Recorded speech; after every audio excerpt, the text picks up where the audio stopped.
नमस्कार, नमस्ते भारत में आपका एक बार फिर से स्वागत है। मेरे साथ हैं शिरीन और जिया शर्मा। चलिए खबरों के सिलसिले को आगे बढ़ा लेते हैं और आज बात कर लेते हैं 13 राज्यों में होने वाले 29 विधानसभा और 3 लोकसभा सीटों की काउंटिंग की। चुनाव मतलब एबीपी न्यूज, और इस काउंटिंग के सबसे तेज नतीजे आपको सिर्फ एबीपी न्यूज पर ही दिखेंगे। तो हम लगातार आपको अपडेट देंगे। मेरे दाएं और बाईं तरफ जो आप टैली देख रहे हैं, यहाँ पर आपको लोकसभा और विधानसभा की सीटवार आपको नतीजे और रुझान दिखाते रहेंगे। विधानसभा चुनाव और लोकसभा चुनाव दोनों के 3 लोकसभा चुनाव हैं 3 राज्यों में, और इसके अलावा 29 विधानसभा सीटों के रुझान और नतीजे आने हैं। हर राज्य के हिसाब से विधानसभा सीटों के नतीजे और रुझान हम आपको दिखाते रहेंगे। आंध्र प्रदेश में 1 सीट पर होना है उपचुनाव। इसके अलावा पश्चिम बंगाल में 4 सीटों पर उपचुनाव होना है। 2 सीटें बीजेपी के विधायकों के इस्तीफा देने की वजह से खाली हुई है। महाराष्ट्र में 1 सीट पर विधानसभा चुनाव है, जबकि मेघालय में 3 सीटों पर विधानसभा के उपचुनाव है। मिजोरम में भी 1 सीट पर उपचुनाव होना है। तेलंगाना में भी हजूराबाद सीट 1 ही सीट पर उपचुनाव होना है।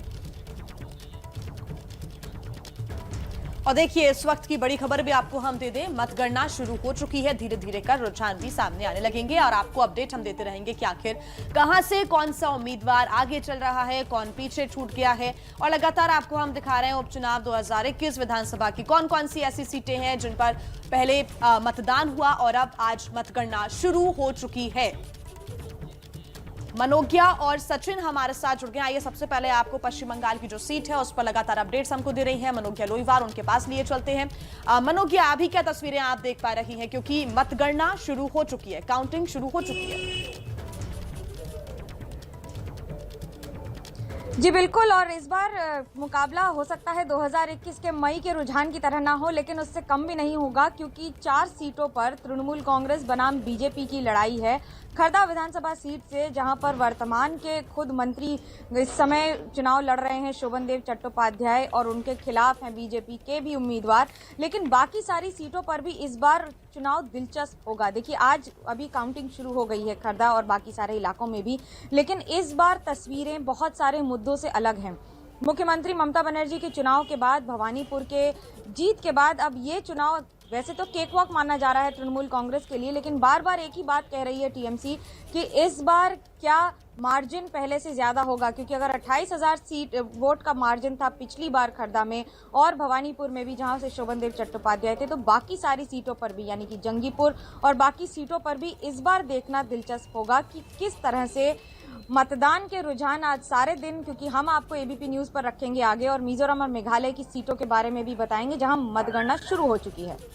ठीक है, आप रहिए मनोज्ञा हमारे साथ। हम अब सीधे रुक कर लेते हैं मंडी से। सचिन कुमार हमारे संवाददाता बने हुए हैं। सचिन, अपडेट भी दीजिएगा। शुरू हो चुकी है यहाँ पर मतगणना, और साथ ही देखिए, ये तो प्रतिष्ठा का सवाल कांग्रेस के लिए हो जाएगा, क्योंकि एक परिवार की यहाँ पर बात है। क्या कुछ फिलहाल आपको नजर आ रहा है? जी देखिए, इस चुनाव की जो बाईपोल मंडी पार्लियामेंट्री सेगमेंट का हो रहा है, इसकी अहमियत हमें समझनी है कि 2019 में बेशक बीजेपी ने ये जो मंडी लोकसभा सीट थी, ये 4 लाख वोटों से ज्यादा के मार्जिन से जो है जीती थी, मगर इस बार जो है मुकाबला बिल्कुल कांटे का है, क्योंकि प्रतिष्ठा का सवाल है। प्रतिभा सिंह खड़ी हैं, former chief minister Virbhadra Singh, जो हिमाचल के जो हैं सबसे बड़े कदावर नेता थे वीरभद्र सिंह, और दूसरी तरफ ये मंडी पार्लियामेंट्री सेगमेंट जो है, जो चीफ मिनिस्टर हैं जयराम ठाकुर, उनकी असेंबली सेगमेंट भी इसी मंडी पार्लियामेंट्री सेगमेंट में है, सराज जो है। तो जयराम ठाकुर ने इस पार्लियामेंट्री चुनाव में पूरा जोर जो है लगा दिया था। बेशक 3 सीटों पर हिमाचल में जो है विधानसभा उपचुनाव भी हो रहे हैं, पर मुकाबला जो है यहाँ है, और कंसंट्रेशन जो है यही थी सारी नेताओं की, क्योंकि ये सीट जो है अब प्रतिष्ठा का सवाल बनी हुई है। एक तरफ मुख्यमंत्री जयराम ठाकुर के लिए और दूसरी तरफ कांग्रेस के लिए, और खासकर वीरभद्र सिंह जो जिनके देहांत अभी हुआ था, उसके बाद अब प्रतिभा सिंह को जो है यहाँ कैंडिडेट बनाया गया है।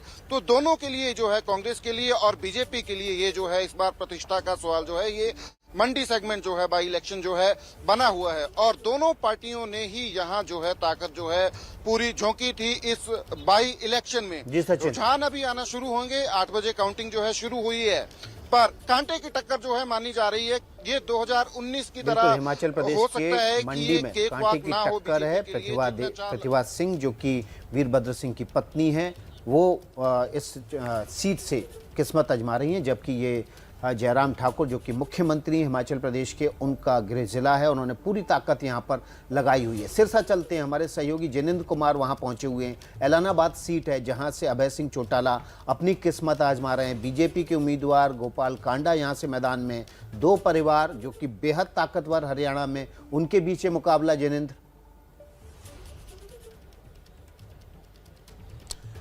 बिल्कुल विकास जी, अभय सिंह चौटाला ने किसान कानूनों के खिलाफ और किसान आंदोलन को लेकर जिस तरीके का सरकार का रवैया है उसको लेकर इस्तीफा दिया था।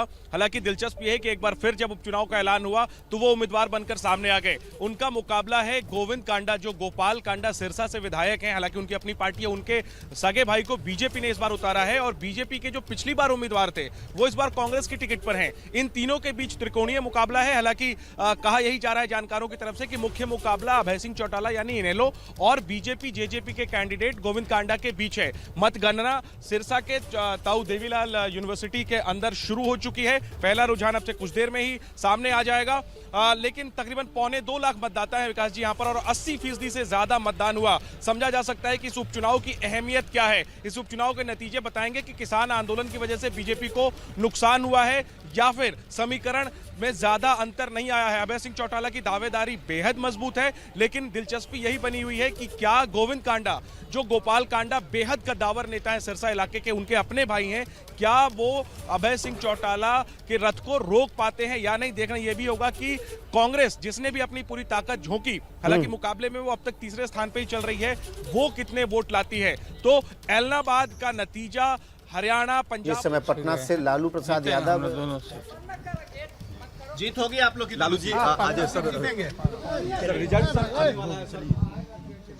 निकले थे लालू प्रसाद यादव और आज बिहार विधानसभा में उपचुनाव हैं। यहाँ पर आरजेडी और जेडीयू के बीच सीधा मुकाबला है और चुनाव के रुझान से पहले लालू प्रसाद यादव ने जीत की उम्मीद जताई है। पहली बार लालू प्रसाद यादव 2016 के बाद चुनाव मैदान में उतरे थे। उन्होंने चुनाव प्रचार किया था और आरजेडी की जीत के लिए पूरा जोर लगाया था। आपने देखा था कि किस तरह से यहाँ पर जेडीयू और आरजेडी आमने सामने थे। प्रकाश कुमार हमारे साथ पटना से सीधे जुड़ गए हैं। प्रकाश कुमार का रुख कर लेते हैं। प्रकाश, बहुत ही ज़्यादा कांटे का मुकाबला इन सीटों पर, आरजेडी और जेडीयू दोनों के लिए ये सम्मान की लड़ाई से ज़्यादा अहम की लड़ाई।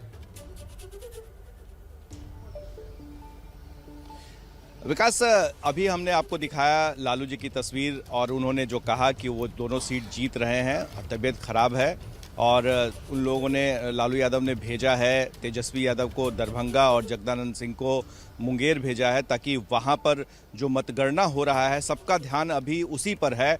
और आरजेडी का क्योंकि शुरू से ये आरोप है कि इस बार वो जीत गए थे, तेजस्वी तय थे, मुख्यमंत्री बनना उनका तय था, लेकिन सरकारी गड़बड़ी हुई है जिसकी वजह से उनकी सरकार नहीं बन पाई। तो इन दो उपचुनाव में जिस तरह से ताकत झोंकी गई थी, चाहे वो आरजेडी की तरफ से हो, तेजस्वी यादव अकेले अपनी कमान संभाले हुए थे और पूरे दोनों उपचुनाव पर लगातार कैंप भी कर रहे थे और वहां पर कई रोड शोज भी किए थे। वहीं मुख्यमंत्री नीतीश कुमार दूसरी तरफ से कमान संभाले हुए थे। बीजेपी के कई नेता कैंप कर रहे थे इन दोनों इलाकों में और जाकर के मतदाताओं को रिझा रहे थे, क्योंकि इस बार जो गणित है वो फिल करने की कोशिश की गई थी। जिस तरह से तारापुर में एक वैश्य उम्मीदवार उतारा गया था, जिस वजह से ये कहा जा रहा था कि जो परंपरागत वोट है एनडीए का वो छिटक रहा है। दूसरी तरफ कुशेश्वर स्थान में एक मुसहर जाति के उम्मीदवार बनाए गए थे, तो इस वजह से खलबली मची हुई है कि आखिर इस दोनों सीटों पर क्या होता है। लालू यादव पहली बार 6 साल बाद जो है वो चुनाव प्रचार में उतरे थे, तो उनको देखने के लिए भी भीड़ थी और ये भी देखना होगा कि उनके प्रचार का कितना ज़्यादा लोगों के ऊपर में असर पड़ा, क्या मतदाता उनकी बातों में आए और फिर ये 2 विधानसभा के उपचुनाव जो कुछ ही देर में गिनती शुरू होने वाली है उस पर क्या असर होता है, ये देखना दिलचस्प होगा। क्योंकि सारी निगाह, सबकी निगाह जो है वो इस 2 उपचुनाव पर, हालांकि 2 जगह पर उपचुनाव से सरकार के गिरने या सरकार के जाने आने का कोई फर्क नहीं पड़ता है, लेकिन साख पर सब कुछ है। क्योंकि सरकार नीतीश की है और ऐसे में अगर यह 2 सीट उनके हाथ से निकल जाती है तो विपक्ष को बहुत बड़ा मुद्दा मिल जाएगा। और दूसरी तरफ अगर ये 2 सीटें सरकार के हाथ में आ जाता है झोली में तो उनका कॉन्फिडेंस और मजबूत हो सकता है। परसेप्शन के लिहाज से प्रकाश आप सही कह रहे हैं कि बहुत ज़्यादा अहम है, क्योंकि इन दोनों सीटों पर जेडीयू सीधे आरजेडी से मुकाबला कर रही है। न केवल कोरोना काल के बाद, पेट्रोल डीजल की महंगाई के बाद, लालू प्रसाद यादव के चुनाव प्रचार में आने के बाद ये पहला उपचुनाव है जिसके नतीजों का सबको इंतजार है। अगर जेडीयू जीती तो नीतीश कुमार और मजबूत होकर उभरेंगे, और जेडीयू हारी तो निश्चित रूप से उनका जो आत्मविश्वास है कम होगा। पहले ही कम सीटों के साथ वो मुख्यमंत्री हैं, बीजेपी के गहरे दबाव में हैं और इस हार के साथ और ज़्यादा दबाव में जा सकते हैं। जबकि लालू प्रसाद यादव अगर आरजेडी जीतती है तो निश्चित रूप से जो आरजेडी का ट्रम्प कार्ड था, लालू प्रसाद यादव को एक तरह से चुनाव प्रचार में झोंका था, वो एक कॉन्फिडेंस आरजेडी का और ज़्यादा बढ़ेगा। तेजस्वी यादव के लिए आगे की राह और ज़्यादा आसान होगी, क्योंकि यहाँ से जो परसेप्शन लेके निकलेंगे वो उनको और आगे मजबूती देगी। तो हमारे साथ जैनेंद्र बने हुए हैं, हमारे साथ मनोज्ञा लोईवाल भी बनी हुई हैं, सचिन हमारे साथ बने हुए हैं, प्रकाश कुमार भी हमारे साथ बने हुए हैं। मनोज्ञा का रुख कर लेते हैं। मनोज्ञा, 4 सीटों पर उपचुनाव है और 2 सीटें बीजेपी के मौजूदा विधायकों ने खाली की हैं। इस लिहाज से टीएमसी के लिए यहाँ पर तो विन विन सिचुएशन है। जी बिल्कुल, और जिस तरह से जो एट्रिशन रेट है इस समय, अगर मैं ये कहूँ कि बीजेपी से तृणमूल जाने की जो प्रक्रिया है, अभी 2 दिन पहले ही राजीव बनर्जी शामिल हो गए अभिषेक बनर्जी के साथ त्रिपुरा में, तो छोड़ा बंगाल में था लेकिन ज्वाइनिंग त्रिपुरा में हुई। और यही बता रहा है कि किस तरह से, अगर एक शब्द है अंग्रेजी में डिप्लीशन रेट, जो बहुत हाई हो रखा है इस समय बीजेपी के लिए बंगाल में। शुरुआत उनकी 77 से थी, 70 से नीचे विधायक हो गए हैं, अब इतनों की संख्या हो चुकी है जो जा चुके हैं, और अभी ऐसा माना जा रहा है कि कतार में 10-15 और हैं। अगर ऐसा चलता रहा और आज की 4 सीटें भी हो गई, तो जो ममता बनर्जी ने 2 मई को कहा था कि उनका सपना था कि 2021 में 221 सीटों से जीतेंगे, वो लगभग पूरा होता नजर आ रहा है इन 4 विधानसभा सीटों के साथ। ये तृणमूल कांग्रेस का कॉन्फिडेंस है। लेकिन बीजेपी ये जानती है कि 2 मई के बाद जो मारपीट की घटनाएं हुई हैं उसके खिलाफ अगर आवाज उठानी है, और बांग्लादेश की जो घटनाएं हुई हैं जिसमें बार बार दुर्गा पूजा पंडालों पर अत्याचार हुए हैं या तोड़फोड़ हुई है उनमें, उसका क्या कोई असर, जो बार बार मुद्दे उठाए जा रहे हैं, वो भले हिंदू मुसलमान हो या फिर पिटाई का मामला हो या फिर करप्शन का मामला हो, क्या वो इस बार बीजेपी को इन 4 सीटों में कम से कम 2 पर पार लगा पाएगी? क्योंकि 2 पर तो तृणमूल कांग्रेस का वर्चस्व करीब 1 दशक से ऊपर से रहा है, और उपचुनाव में बहुत बड़ा परिवर्तन होने की आशंका बंगाल में नहीं होती है। बिल्कुल मनोज्ञा, आप बने रहिए हमारे साथ, आगे आपसे अपडेट्स हम लेते रहेंगे। जैनेंद्र भी हमारे साथ लगातार बने हुए हैं सिरसा से। जैनेंद्र, यहाँ के मुद्दे एक बार हम समझना चाहेंगे कि क्या उन मुद्दों का इफेक्ट आज की मतगणना पर पड़ने जा रहा है, और अगर यहाँ पर जीत किसी की भी होती है तो उससे क्या आने वाले चुनावों के लिए एक फीडबैक मिल जाएगा?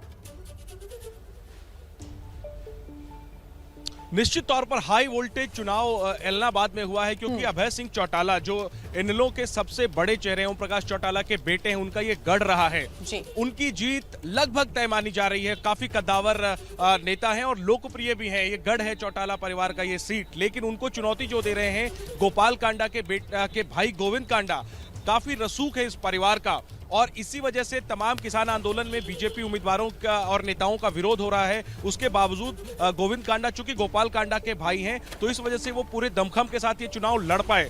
नतीजे बिल्कुल बताएंगे कि क्या अभय सिंह चौटाला ने जो इस्तीफा दिया, जनता उससे नाराज है या फिर जनता एक बार फिर उन्हीं को चुनने के मूड में है। ये दिखाएगी कि क्या बीजेपी ने पिछली बार यानी 2019 विधानसभा चुनाव में जो वोट लाए थे उससे कम वोट आते हैं, ज्यादा वोट आते हैं। किसान आंदोलन एक बड़ा मुद्दा था इस उपचुनाव में, और इस सीट पर जाट और इसके अलावा सिख मतदाता भी हैं। अब मैं बताऊं शिरीन आपको कि जो सीट है बिल्कुल पंजाब से सटी हुई सीट है, तो पंजाब और हरियाणा की सियासत का एक रिफ्लेक्शन जरूर है। देखिए, यही वो तमाम बातें हैं कि आखिर इन तमाम मुद्दों का असर होगा या फिर नहीं होगा, और ये उपचुनाव के जो नतीजे हैं महत्वपूर्ण क्यों हो जाते हैं। हम बार बार इस बात का जिक्र कर रहे हैं क्योंकि ये आगे की दिशा बताएंगे। क्योंकि देखिए 5 राज्यों में विधानसभा चुनाव होने हैं, उससे पहले उपचुनाव के नतीजे, इसीलिए कि आखिर दशा और दिशा क्या दिख रही है आने वाले चुनावों की, इस पर भी बहुत निर्भर करता है। इस पर बड़ी कवरेज लगातार आप एबीपी न्यूज पर देख रहे हैं। तो देखिए, उपचुनावों के नतीजों के लिए अब मतगणना शुरू हो चुकी है। जैसे ही रुझान आने शुरू होंगे, सबसे पहले आप एबीपी न्यूज पर हर जानकारी देखेंगे। और देखिए, बिहार में भी उपचुनाव हो रहे हैं, वहां पर भी जिस तरह से मेहनत की गई थी अलग अलग सियासी दलों की तरफ से, उसका नतीजा क्या होगा वो भी आपको हम बताएंगे। उससे पहले जरा देखिए तेजस्वी यादव क्या कह रहे हैं। क्या उम्मीद है, क्या कहना है? नहीं, हमें पूरा विश्वास है, हम चुनाव जीत रहे हैं और जनता ने जनादेश जो है राष्ट्रीय जनता दल के उम्मीदवार को दिया है और रिजल्ट में आप देखिएगा कि भारी मतों से हम लोग जीतेंगे। लेकिन प्रशासन या कुछ लोग अगर कुछ गड़बड़ी करेंगे तो हम यही हैं, इसलिए हम दरभंगा आए हैं और हमारी नज़र हर एक लोगों पर है। तो कोई भी गड़बड़ी होगी इस बार, धांधली गड़बड़ी और जनादेश का हरण और चोरी जनादेश की हम एकदम नहीं होने देंगे। हम लोग हैं और हमारी टीम लोग हैं कि हर एक लोगों पे नज़र रखे हुए हैं, किसी को घबराने की ज़रूरत नहीं।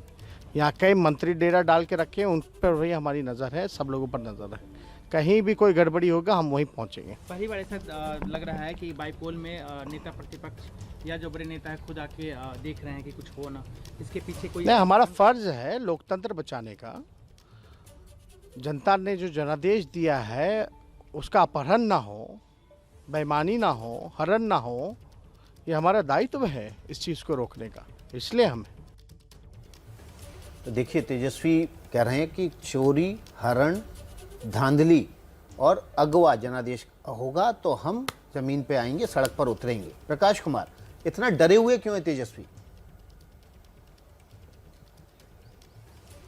देखिए, तेजस्वी एक स्ट्रेटजी यानी कि रणनीति के तहत चल रहे हैं।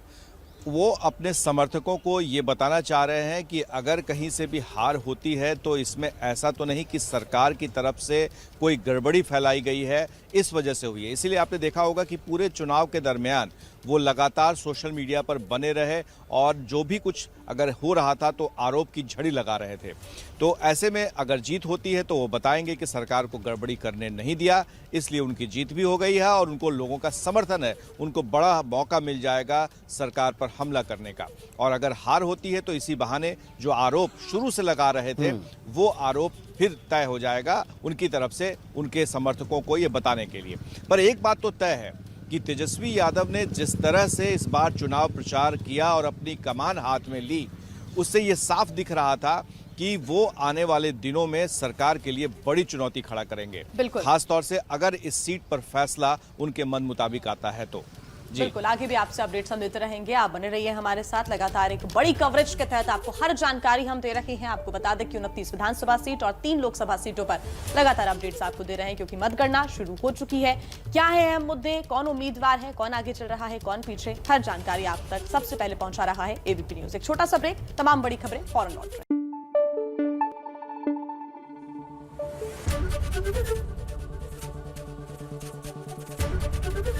एबीपी न्यूज आपको रखे आगे।